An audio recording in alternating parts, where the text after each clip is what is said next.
Section 11. When do your duties end? Customer or client or no representation? That is the question. Throughout this course, we've discussed how agency relationships begin, how they are disclosed, and how they evolve during a transaction. A question that naturally follows is one every Arizona licensee eventually asks: when does my agency relationship actually end? At first glance, the answer seems simple. But as with many areas of agency law, the answer depends on the services you were hired to perform. Many years ago, Arizona legislators considered changing the state's agency structure by allowing what is commonly referred to as office agency. Under the proposal, each office within a multi-office brokerage would have operated almost like its own independent brokerage. Every office would have been required to have an associate broker acting as the office broker, with delegated authority from the designated broker. Supporters believed this would reduce the number of dual agency situations within large companies. However, many large brokerages opposed the proposal because of the significant cost of staffing every office with an associate broker. As a result, the proposal never became law. Today, Arizona continues to operate under its existing brokerage model. Agency authority comes from the designated broker, not from the individual salesperson. This distinction is extremely important. Imagine that broker Steve owns 6 offices across Arizona with nearly 300 salespeople. Mary works in the Gilbert office. Jim works in the Prescott office.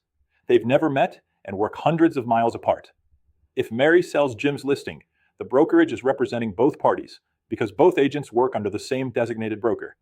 That transaction becomes a limited dual agency situation. The physical location of the agents doesn't matter. The number of offices doesn't matter. The fact that they've never spoken to each other doesn't matter. What matters is that both licensees work under the same designated broker. This is one reason why large brokerages place such a strong emphasis on agency disclosure early in every transaction. The larger the brokerage, the greater the likelihood that another agent within the company may already represent the opposite party. Fortunately, proper disclosure prevents surprises later.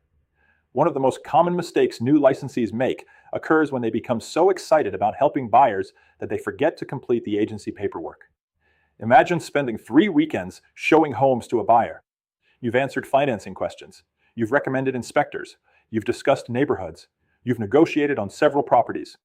Finally, your buyer finds the one. You write the offer, everyone signs the contract, and you submit the file to your broker. A few hours later, your broker calls. Where's the read? Your stomach drops.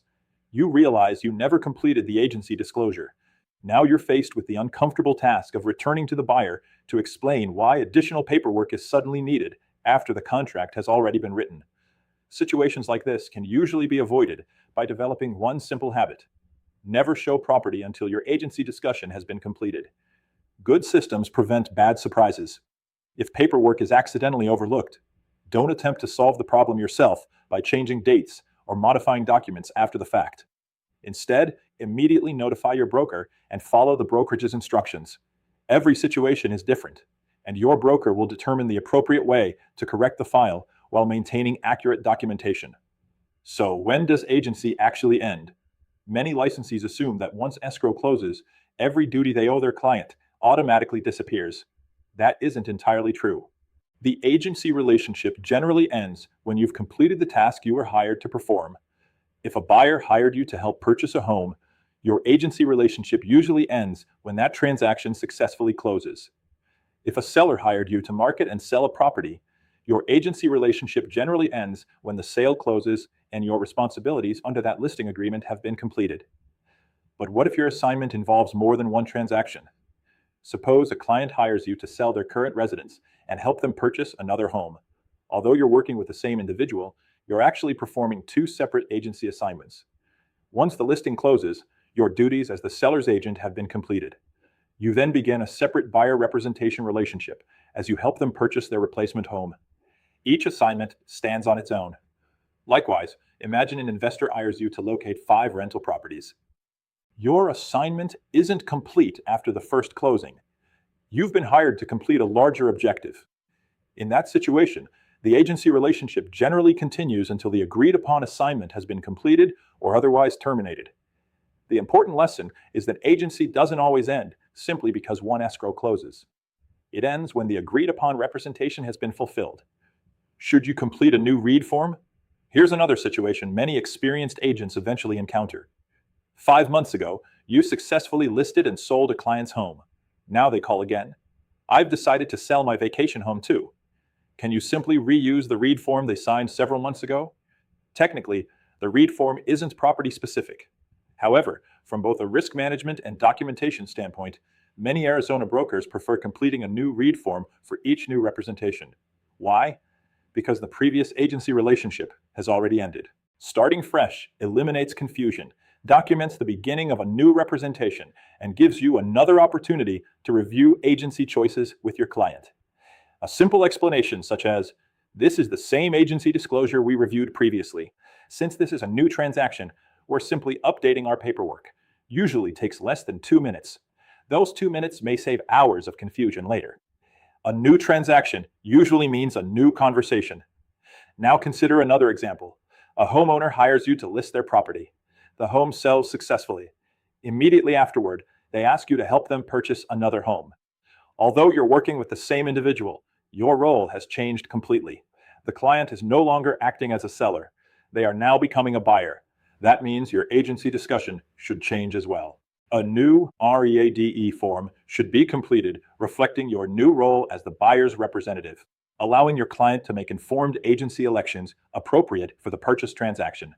This simple step keeps your documentation consistent and reinforces your commitment to clear communication. Professional habits build professional protection. One of the hallmarks of experienced realtors is consistency. They don't rely on memory, they rely on systems. Every new representation begins with the agency conversation. Every client understands who is being represented. Every file contains documentation that matches the services being provided. When questions arise, months or even years later, those records tell the story clearly, and that clarity protects both the client and the licensee. As we've seen throughout this course, agency isn't simply about forms. It's about creating a relationship built on trust, transparency, and professionalism from beginning to end. Discussion questions. 1. Why is it important to remember that agency authority comes from the designated broker rather than the individual licensee? Suggested answer. Because Arizona agency relationships are created through the brokerage. Understanding this helps licensees recognize when limited dual agency exists and ensures proper disclosure is made to clients. 2. Why is completing a new READ form often considered a best practice when beginning a new transaction with a previous client? Suggested answer. A new transaction creates a new agency relationship. Completing a new READ form documents the current representation, reinforces the agency discussion, and helps avoid confusion later. 3. Why should an agent immediately contact their broker if agency paperwork was overlooked? Suggested answer. The broker is responsible for supervising the transaction and determining the proper method for correcting documentation while maintaining the integrity of the transaction file.